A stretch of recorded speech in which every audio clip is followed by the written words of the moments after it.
Assalamualaikum warahmatullahi wabarakatuh. Selamat pagi anak-anakku semuanya. Waalaikumsalam. Waalaikumsalam warahmatullahi wabarakatuh. Pagi, Bu. Pagi, Bu. Bagaimana kabarnya hari ini? Alhamdulillah sehat, Bu. Alhamdulillah, Ibu harap semuanya sehat ya, agar kita semangat dan selalu diberi kesehatan agar kita dapat melaksanakan aktivitas pembelajaran seperti hari-hari biasanya dengan keadaan sehat walafiat. Oke, baiklah, sebelum memulai pembelajaran, alangkah baiknya kita membaca doa terlebih dahulu ya. Nah, doa kan dipimpin oleh ketua kelas kita. Silakan untuk ketua kelas bisa dipimpin doanya terlebih dahulu.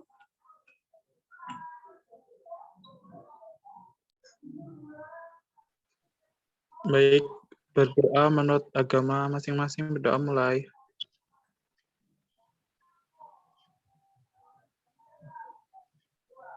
Berdoa selesai. Baik, terima kasih ketua kelas karena telah dipimpin doanya. Oke, selanjutnya Ibu akan mengabsen terlebih dahulu ya. Yang pertama ada Diva Syafira. Hadir, Bu. Selanjutnya Mukti Setiawan, apakah hadir?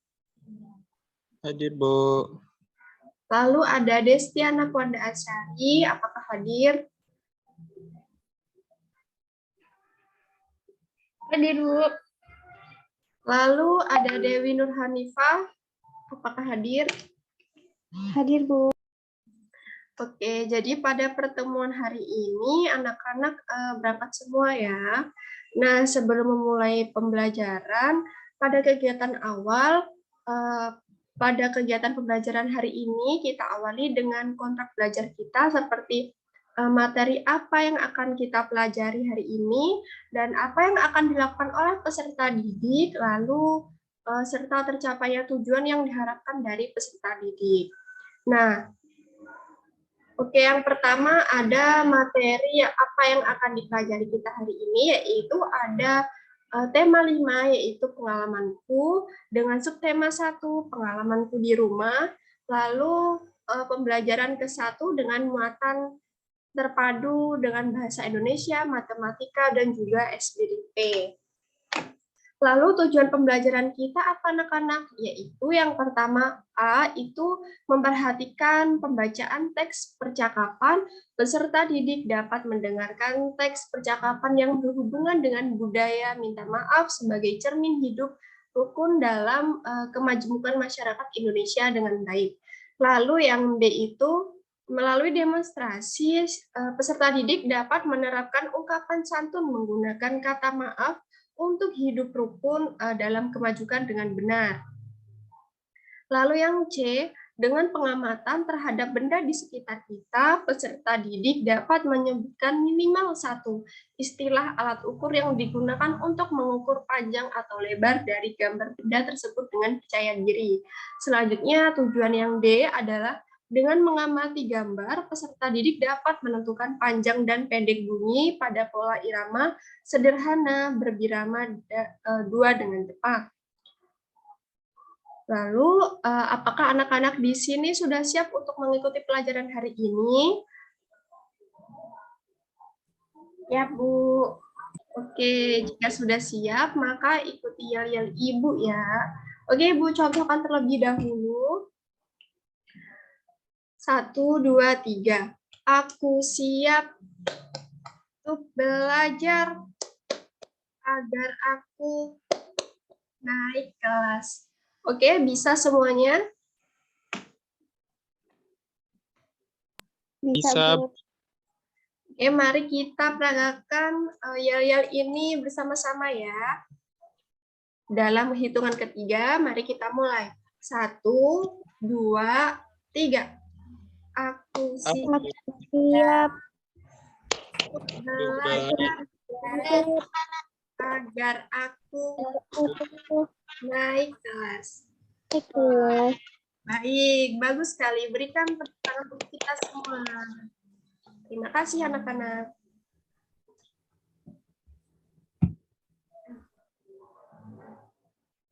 Oke, lalu selamat bertemu kembali pada semester 2 ini. Nah, pada semester 2 ini kita kan belajar bersama-sama lagi nih. Hari ini kita akan belajar bersama untuk mata pelajaran tematik kelas 2 semester 2, tema 5 pengalamanku, subtema 1 pengalamanku di rumah. Dengan pembelajaran ke-1. Mari anak-anak, kita semua belajar dengan penuh semangat ya. Ayo, siapa di sini yang libur semester kemarin pergi berlibur?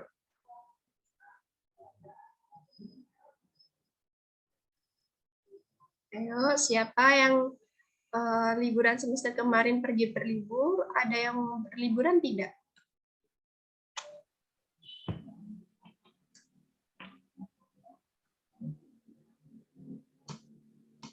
Saya, Bu. Saya, Bu.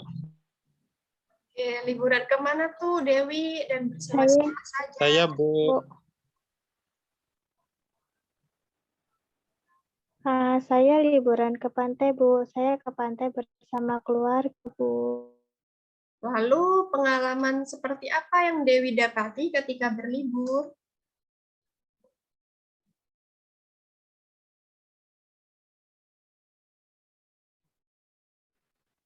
Banyak pengalaman yang saya dapat, Bu. Saya bisa bermain air dan pasir dengan puas bersama kakak saya, Bu. Setelah itu kami makan bersama-sama keluarga dan saya melihat pemandangan yang sangat bagus, Bu, di pantai. Wah, seru ya liburannya kemarin. Lalu, Destiana, berlibur kemana, Nak?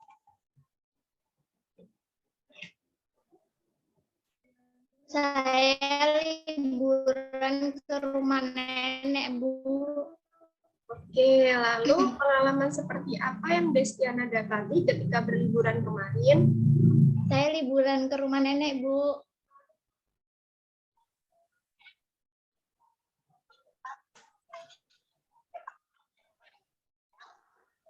Saat saya pergi liburan ke rumah nenek, saya diajak ke sawah sama kakek, Bu. Di sana rasanya dingin sekali, Bu. Oke, Dan banyak tanaman sayur dan buah-buahan, Bu. Saya sangat senang berlibur di sana, Bu. Oke, bagus sekali. Terima kasih. Nah, dari pengalaman liburan Desti dan Dewi juga, kita dapat berlibur sambil belajar, mengenal tanaman sayur dan juga buah-buahan. Kalau Dewi kan bisa melihat pemandangan yang indah di pantai serta belajar apa saja sih yang ada di pantai. Oke, begitu ya anak-anak. Baiklah, kita akan lanjutkan. Sebelumnya Ibu akan men-share screen dulu buku tema kita. Oke, apakah sudah terlihat anak-anak? Sudah, Bu. Sudah, Bu. Ini adalah buku tema kita, yaitu kelas 2 semester 2 dengan tema 5 pengalamanku. Oke, baiklah kita lanjutkan.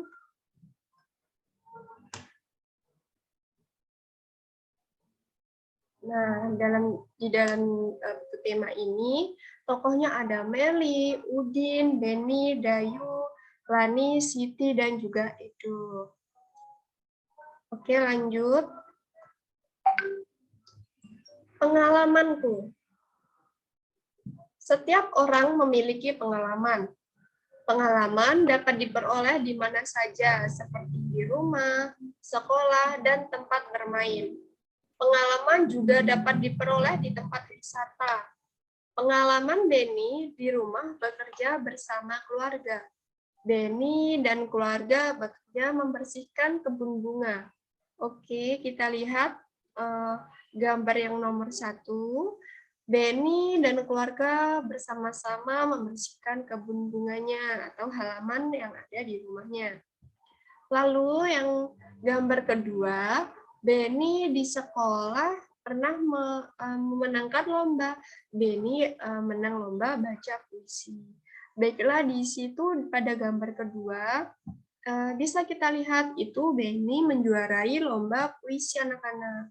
Lalu yang gambar ketiga adalah Beni Juga berpengalaman di tempat bermain, pengalaman bermain galah asin.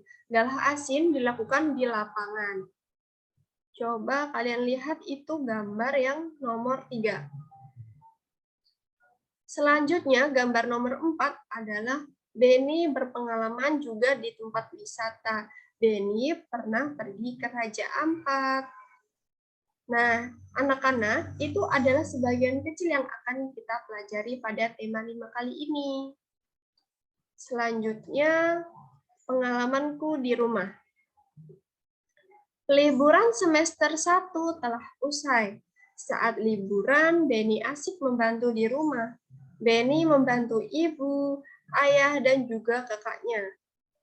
Beni membantu ibu memajang jam dinding.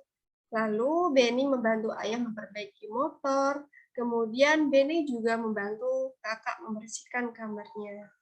Nah, kalau kalian tadi kan seperti Dewi, liburan semester 1 kan kemarin Dewi berliburan ke pantai, dan juga Desti berliburan ke rumah neneknya. Sedangkan Denny liburan semester 1, ia membantu pekerjaan ayah, ibu, dan juga kakaknya di rumah. Nah, lalu di sini ada percakapan antara ibu dan juga Beni. Apa yang dilakukan Beni tersebut? Lalu, pernahkah kamu melakukan kegiatan tersebut? Ayo anak-anak, di sini Beni sedang melakukan apa? Memperbaiki jam dindingnya yang berhenti bergerak, Bu. Oke, bagus. Oke, selanjutnya kita lihat dulu ya percakapan antara ibu dan juga Beni. Apakah terlihat percakapannya? Terlihat, Bu. Ayo, siapa nih yang mau memperagakan? Yuk, ibu sama Beninya siapa yang mau menjadi Beni? Bu, Beni. Ibu mulai ya. Ibu berkata, Beni, coba lihat jam dinding di rumah, nak. Iya, Bu. Wah, jarumnya berhenti bergerak, Bu.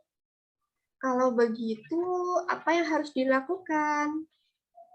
Beni harus mengganti baterai dengan yang baru, Bu.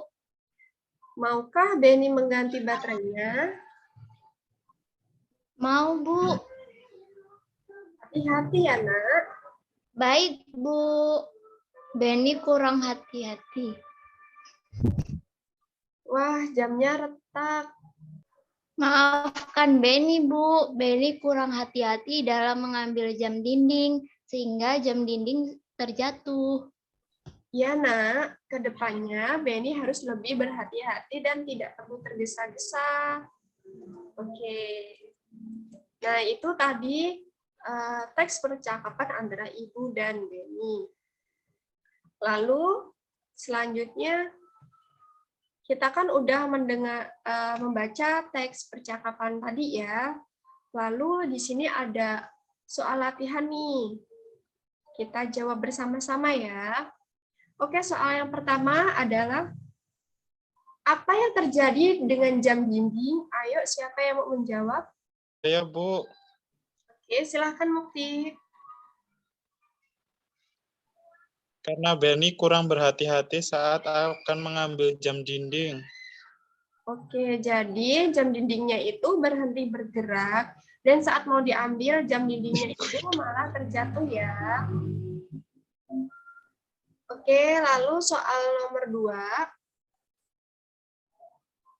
Siapa yang mengambil jam dinding? Siapa? Ayo. Beni, Bu. Ya, benar sekali. Yang mengambil jam dinding tersebut adalah Beni. Lalu soal yang ketiga, mengapa jam dinding itu jatuh? Saya, Bu.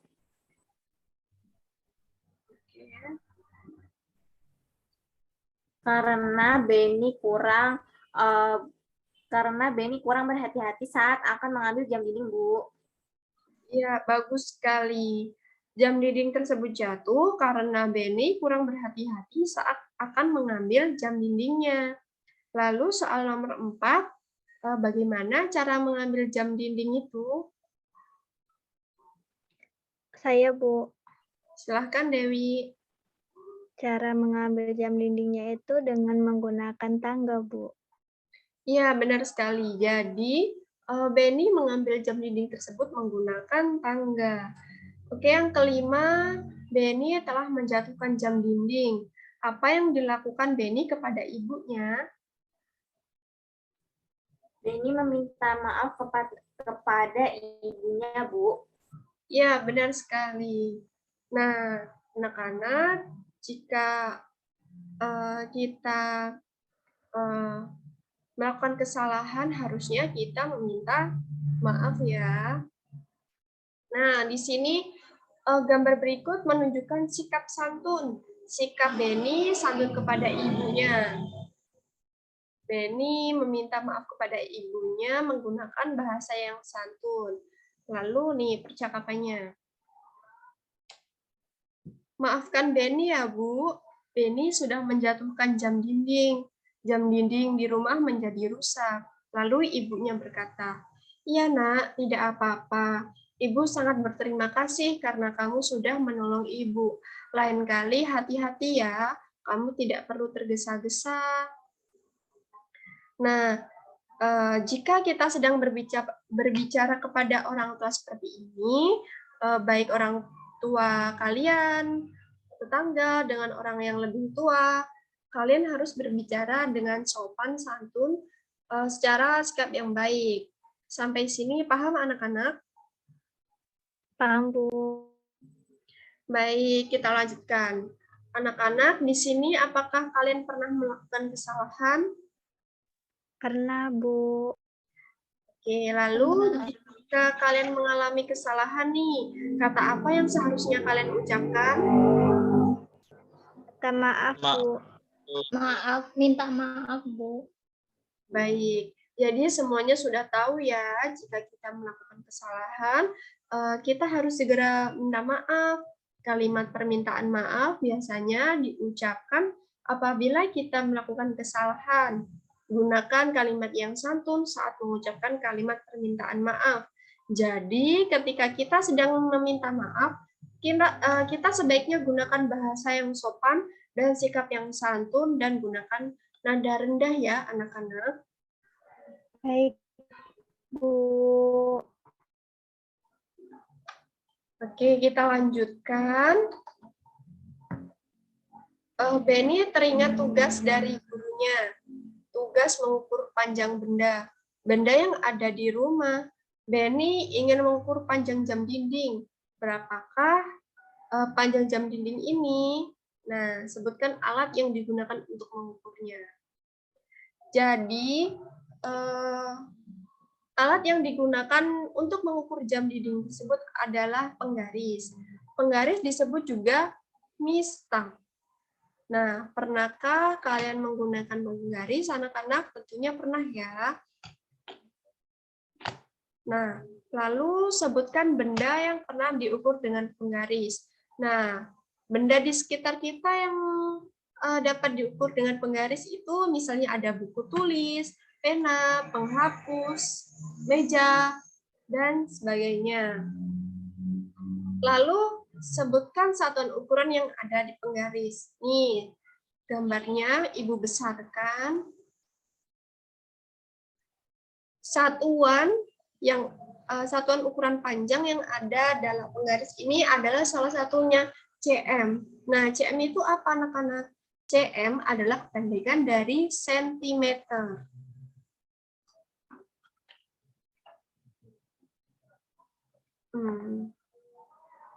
Sampai sini ada yang ingin ditanyakan?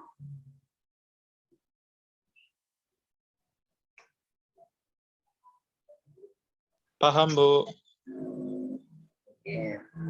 Paham, Bu.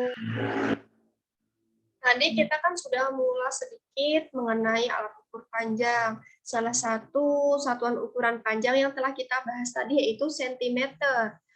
Alat ukur panjang itu terbagi menjadi dua, anak-anak, yaitu alat ukur panjang baku dan ada alat ukur panjang tidak baku. Jadi, apa sih yang dimaksud dengan alat ukur panjang baku dan alat ukur panjang tidak baku?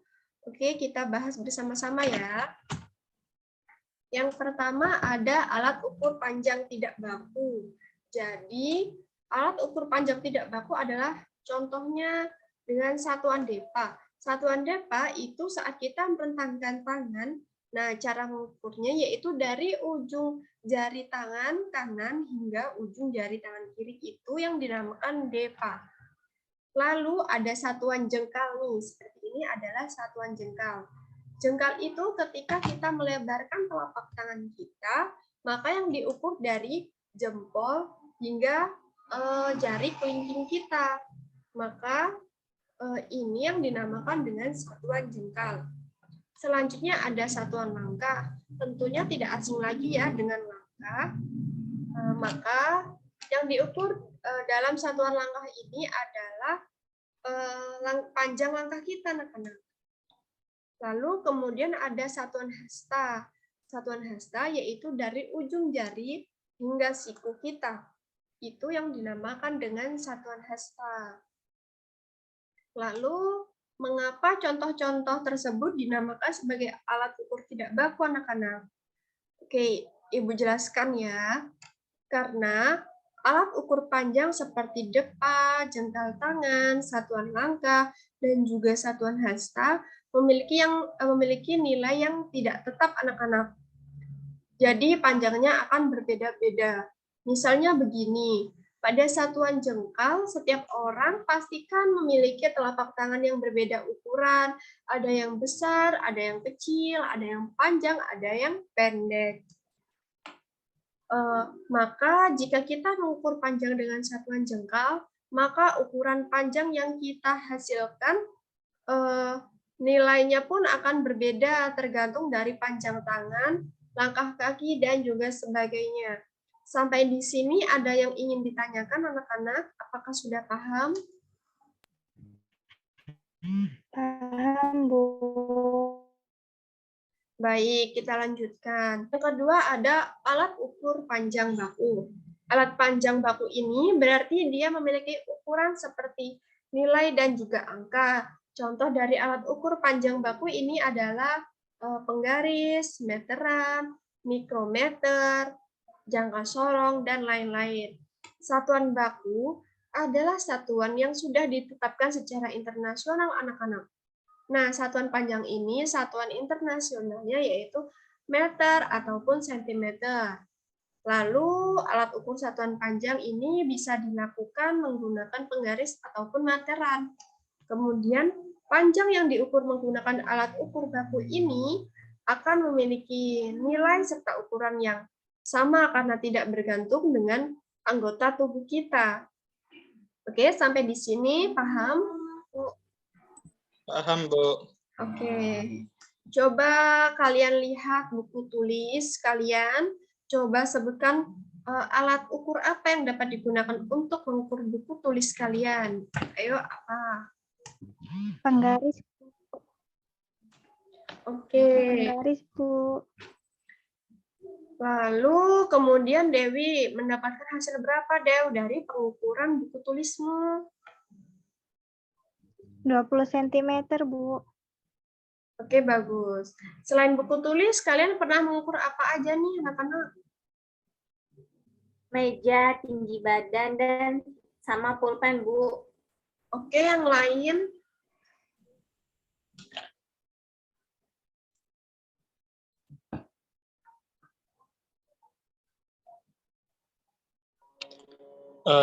Rak baju, Bu. Baik, jadi anak-anak di sini sudah pernah mencoba melakukan pengukuran ya di rumah. Sudah, Bu. Oke, kita lihat percakapan antara Ibu dan juga Beni. Bu, apakah nama satuan pada penggaris? Beni lupa nama satuannya. Satuan ukuran pada penggaris adalah sentimeter. Sentimeter disingkat dengan cm. Lalu bagaimana cara menggunakannya ya, Bu? Cara menggunakannya adalah sebagai berikut. Ukur benda dimulai dari angka 0. Angka 0 pada penggaris harus lurus dengan pangkal benda. Terima kasih, Bu. Oke. Nah, itu tadi kan kita telah melihat percakapan antara Ibu dan juga Beni.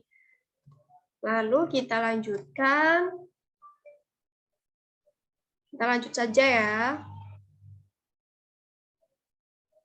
Nah, selanjutnya di sini ada Ayo Bernyanyi. Nah, judulnya ada Pelangi-Pelangi. Pelangi-Pelangi ini diciptakan oleh Pak Atik Mahmud, anak-anak. Tentu kalian sudah tidak asing lagi dong dengan lagu ini. Oke, kita perhatikan lirik Pelangi-Pelangi ini ya. Dalam hitungan ketiga, mari kita nyanyikan bersama-sama. Oke, anak-anak? Oke, Ibu. Oke, 1, 2, 3. Pelangi, pelangi, Alah, indah, merah, kuning, hijau, di langit yang biru, pelukismu agung, siapa gerangan, pelangi, ciptaan Tuhan. Oke, bagus. Tepuk tangan untuk kita semua. Nah, di dalam lagu Pelangi-Pelangi ini tentunya ada nada kuat dan juga nada lemah. Tahukah kamu tekanan nada? Tekanan nada pada lagu ada dua, yaitu nada kuat dan juga nada lemah. Tanda seperti ini artinya itu nada kuat. Lalu tanda seperti panah itu artinya nada lemah, anak-anak.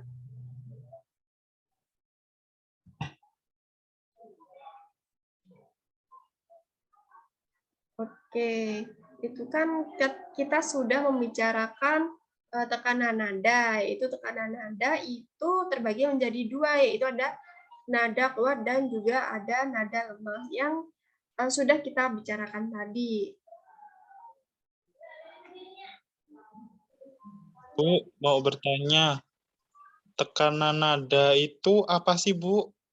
Oke, jadi tekanan nada adalah tinggi rendahnya pengucapan suatu kata. Dalam hal ini, nada berfungsi untuk memberi tekanan khusus pada kata-kata tertentu. Kalau bedanya nada kuat sama nada tinggi itu apa, Bu?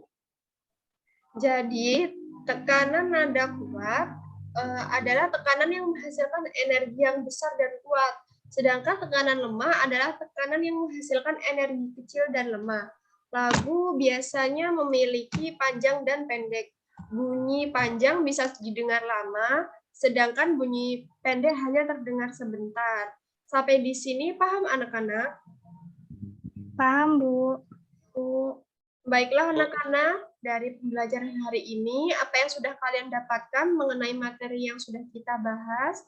Siapa di sini yang berani menjelaskan kembali? Saya, Bu. Oke, silakan. Jadi hari ini kita sudah belajar mengenai cara kita bermain, cara kita berminta maaf jika melakukan kesalahan. Lalu kita juga sudah belajar mengenai alat ukur, satuan panjang, dan juga belajar tentang tekanan nada. Lalu apa yang kalian ucapkan ketika kalian melakukan kesalahan? Minta maaf, Bu. Iya, benar sekali. Jadi kalian sudah memahami dan menyimak materi yang telah Ibu sampaikan ya. Apakah ada yang belum dimengerti mengenai materi hari ini atau ada yang ingin ditanyakan? Sudah paham, Bu. Baiklah, Ibu akan menyimpulkan dan mengulas kembali sedikit pembelajaran kita hari ini sebagai bahan penguatan pada akhir pembelajaran kita hari ini. Kalimat permintaan maaf biasanya diucapkan apabila kita melakukan kesalahan. Nah, gunakan kalimat yang santun saat mengucapkan kalimat permintaan maaf. Jadi, ketika kita sedang meminta maaf, gunakan bahasa yang sopan dan sikap yang santun, dan gunakan nada rendah. Kemudian mengenai alat ukur panjang, salah satu satuan ukuran panjang yang telah kita bahas yaitu adalah sentimeter. Baiklah anak-anak sekalian, sekian pembelajaran dengan tema pengalamanku kita hari ini. Ibu cukupkan materi pembelajaran sampai di sini ya. Tetap jaga kesehatan kalian. Nah, silakan berdoa kembali dipimpin oleh ketua kelas kita. Mari berdoa. Menurut agama masing-masing, berdoa mulai. Berdoa selesai. Baiklah, Ibu cukupkan. Ibu akhiri. Wassalamualaikum warahmatullahi wabarakatuh. Waalaikumsalam warahmatullahi wabarakatuh.